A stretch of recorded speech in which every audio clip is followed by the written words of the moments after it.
Thank you so much for making it out to the fireside chat with the Dennis Crowley, CEO and co-founder of Foursquare. Girls in Tech is really excited to be hosting them because we are huge Foursquare fans. So thank you again. And check in, don't forget to check in. So I first wanted to thank our volunteers, specifically Allison Strauss, who planned this whole event. Where are you, Allison? Thank you so much, and of course all our other volunteers who helped unfold every single one of these chairs for you guys. So one of the things that was really interesting when we were starting to plan this event is we got a lot of questions specifically within the last month, and the questions ranged from where's the event, what types of questions is he going to talk about, or things is he going to talk about.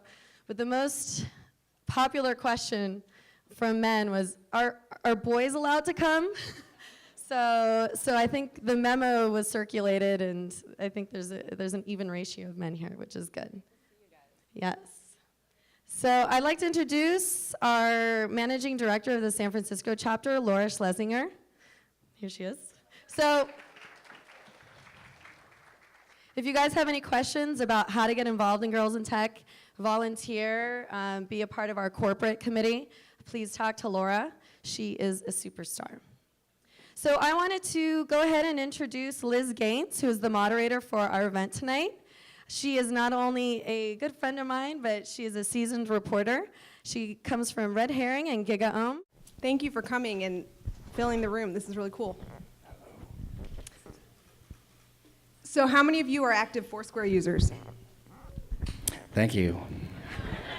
Keep your hands up if you're checked in. Here. Thank you. Nice.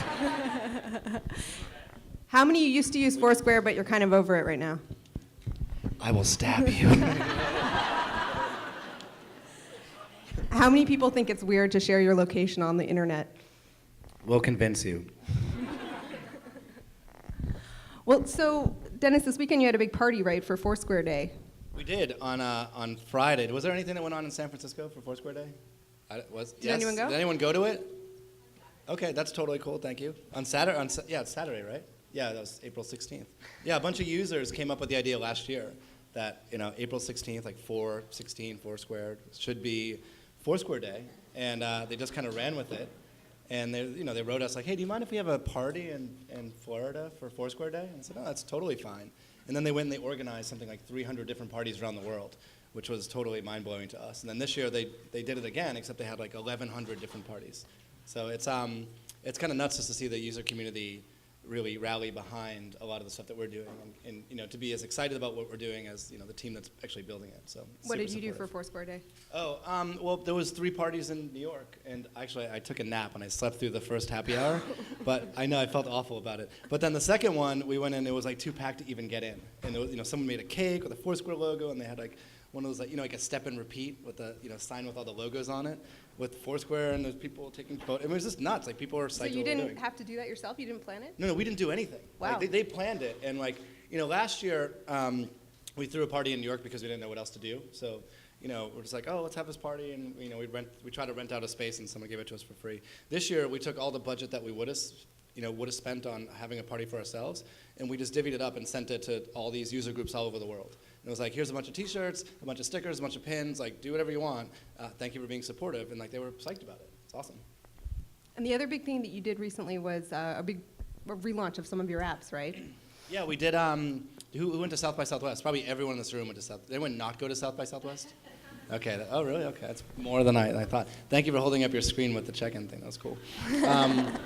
Yeah, at South by Southwest, we hustled, for really the whole first quarter of this year, and we launched a whole bunch of stuff that we've been meaning to fix forever. Like we fixed the leaderboard, we redid the point system, which we knew was broken for a while. We relaunched the specials platform, and then the biggest thing is we rolled out the Explore tab, which is our version of of recommendations. You know, Amazon does it for books, and Netflix does it for movies, and like our whole thing is like, let's do this for places, let's do it for experiences, let's do it for like what you should be doing in the next 20 minutes.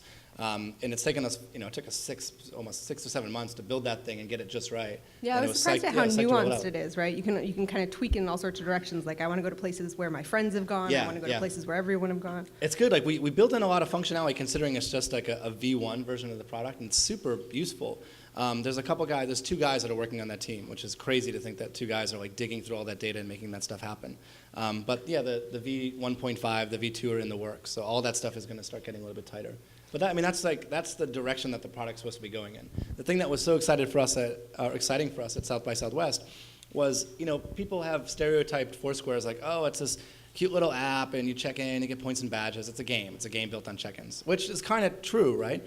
But you know, meanwhile, like we're collecting all this amazing data from people. People check in, 1, 2, 3 times a day, and we can use that data to tell you about the things you should be doing. Like, so we think about like, you know, you collect this huge user profile and what people have done, and you know, the places they've been to, the people they've been with, you know, the patterns that are in their lives, and we think about how we can recycle a lot of that data and give it back to people, so it makes their experience of, you know, familiar neighborhoods and like new cities like that just that much more interesting.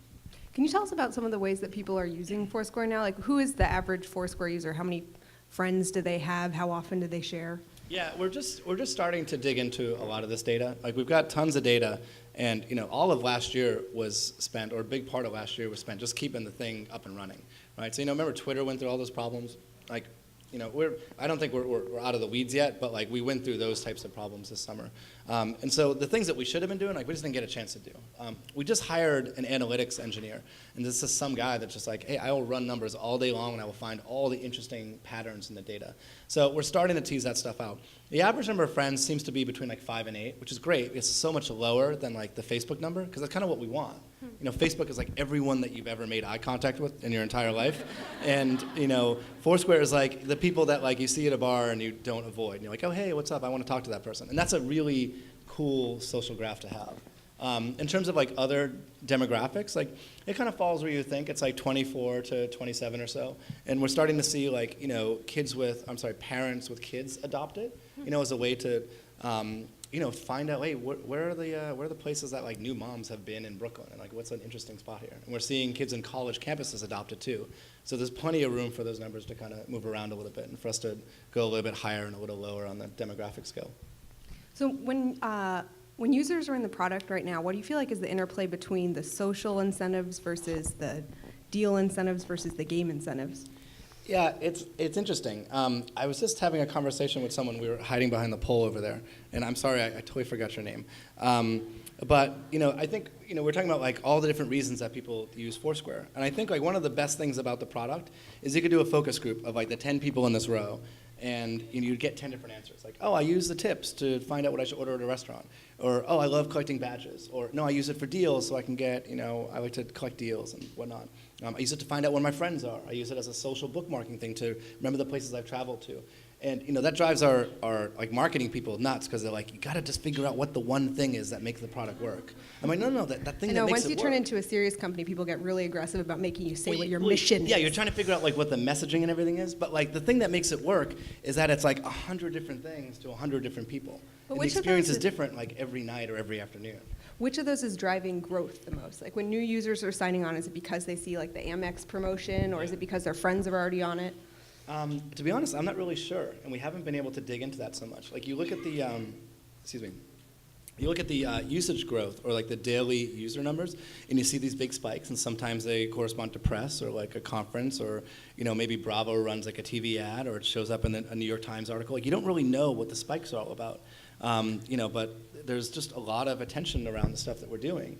And it comes from all these different sources, and a lot of it's coming from like word of mouth. We just went through and we redid the sign up on the website of things, and so the website was, you know, if you guys, a lot of you guys, web guys, like designer guys and girls, actually mostly girls, but like you know, you A/B test and you kind of tweak things, and like we're just at that point where we can optimize and say, hey, the sign up flow isn't as good as it should be. Like, let's tweak it and make it better. So we look at what everyone else is doing, we kind of take the best practices, and it's like, okay, this is a great flow. It's very light. And as soon as we launch stuff like that, we see the numbers pick up. It's like, wow, all we got to do is optimize the check-in experience. It shouldn't take 20 seconds, it should take 5 seconds, and you'll see check-ins go up. You optimize the web sign-up flow. You make it easier for people to sign up for friends. You make it easier for merchants to get on and add deals. And all those things are little levers that we can go back and fix that ultimately make that just push the growth and that drive the adoption. But it's mostly making things simpler? I think so. I think that, we have a good amount of functionality in the app. And the app is functional. It doesn't do everything it's supposed to do, but it does a lot of the things it's supposed to do. And you can tell a lot of interesting things about the product. I think the thing we haven't done yet is optimization, which is make it faster, make it lighter, make it easier, and that's what that's what Q2 is all about for us. And trying to just tweak those dials in the app that just make it so much more fun and easier to use. Phone's ringing. You should bring it up and have Dennis answer it. I'd be like, hey, what's up? Hey, Mom. So what about on the merchant side? You're giving them more tools to help them set up their own presences on Foursquare. That was another recent launch, right? Well, I'm sorry, what the last thing you said? You're helping merchants Yeah. have more of a presence on Foursquare? Yeah, that's been kind of the thing that we've wanted to do from the very beginning. The merchant, Foursquare Day, that's not our idea. The users are that's a great idea and we're going to do it. The specials platform, that wasn't really our idea either. Do you guys know the Marsh Cafe? I've never been there. Anyone know the Marsh Cafe? Where is it? Yes, it's in San Francisco. No? I don't know. Thank you. Someone raised their hand. You've been there. I don't know where it is, but it's somewhere in this fine land. And they were the first ones. They made a flyer, and it was a Foursquare logo on it. It's hey, you should, if you check in, we'll give you a discount on one of the shows. We'll give you $1 off the ticket. And I remember they wrote us hey, do you mind if this is cool? We're using your logo. I'm this is fantastic. And we started seeing other people starting to iterate on top of that, and people wanting to use merchants starting to figure out that they could use the platform to connect with their best customers. And we're we were just building things for the people in this room, for users. And for us, I was oh wow, that's a big opportunity. We should capture that and make stuff. So now, a year and a half after that, the Marsh Cafe actually put that first flyer up. We relaunched our specials platform. We did it right before South by Southwest, and merchants can go on and say, hey, this is my pizza place. This is my cafe. I own it. I want to run a special against it. The whole thing's automated. It used to be our biz dev guy, Tristan, answering the phone and going through a Google spreadsheet and doing it all by hand, and now everything's automated. And we've got 300,000 merchants signed up for this thing without us having a sales force of people that are on the phone making these calls all the time. It's a crowdsourced sales force, and it's amazing that we got that far with almost no resources at it. Yeah, it's kind of amazing when you go to these shops these days. I feel at least, definitely in San Francisco, you see how many logos and in the window and how many things that they're kind of promoting and interested in trying to figure out. Yeah. It must be quite overwhelming for them. Well, it's because they're dealing with a whole bunch of other folks. It's Yeah. Yelp sends out those stickers, and Google's been sending out those stickers, and by stickers, I'm talking about the things that go in the window, they put them on the door. And now in San Francisco, it's everyone is using some kind of mobile payment swiping or Square Yeah. or You guys, Nation. probably And Square probably has some, and Venmo in New York has them. It's a crowded space, especially because Groupon's trying to hit a lot of these merchants. But at the same time, merchants have never had tools like this before. Like the only people that were calling them were like the Yellow Pages and like the B-list version of the Yellow Pages, and none of those things work for merchants. So it's like, where am I going to spend my money online? And Google for a long time they've had AdWords, but AdWords doesn't it drives people to websites, not to brick and mortar businesses. So now you've got this whole other generation of startups that are trying to solve this problem. And Groupon does it in a fantastic way for driving like new customers towards like a spa or towards a restaurant or towards like the hot air balloon place. And what we're finding is that Foursquare is starting to become one of those mechanisms, like those punch cards you get at a coffee place or a sandwich place. Like we've got a lever like that we can allow people to do that, digitally. We have these things that's like, bring 5 of your friends here. Bring 25 random people here. We have like little flash specials that different venues can run. Like, if you're one of the first people to show up after 10 in the morning. And it's just a whole suite of tools that venues haven't had before that they can use to go out and try to attract new customers and retain existing customers. And there's a lot of noise in the market, but we're all kind of doing something different. And I think the merchants that have never had these tools before, like they're willing to experiment with a lot of them. Like you see that with Twitter. Like people, venues like there's coffee trucks in New York and bakeries and cookie places that, I guess bakeries and cookie places are kind of the same thing. But they'll experiment with Twitter. Like they want to see if they can find a way to call it their own. And I think that they're going through that same experimentation with Foursquare.